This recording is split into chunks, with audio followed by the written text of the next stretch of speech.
Kinoronahan na noong nakarang araw ang bagong Miss Iloilo 2024 na si Alexi Brooks at ang nasabing koronasyon ay naganap noong Enero 13.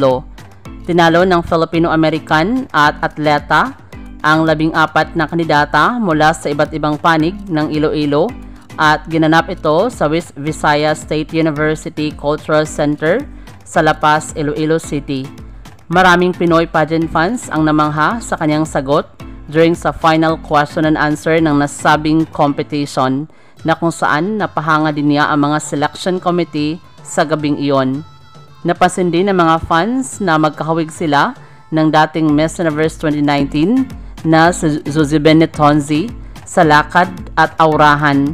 Hindi ibig sabihin na walang sariling identity si Alexi Brooks. Na-inspire lang siya sa naging achievement ng dating Miss Universe title holder. Maraming salamat sa panonood. Para maging updated ka, huwag kalimutang mag-subscribe.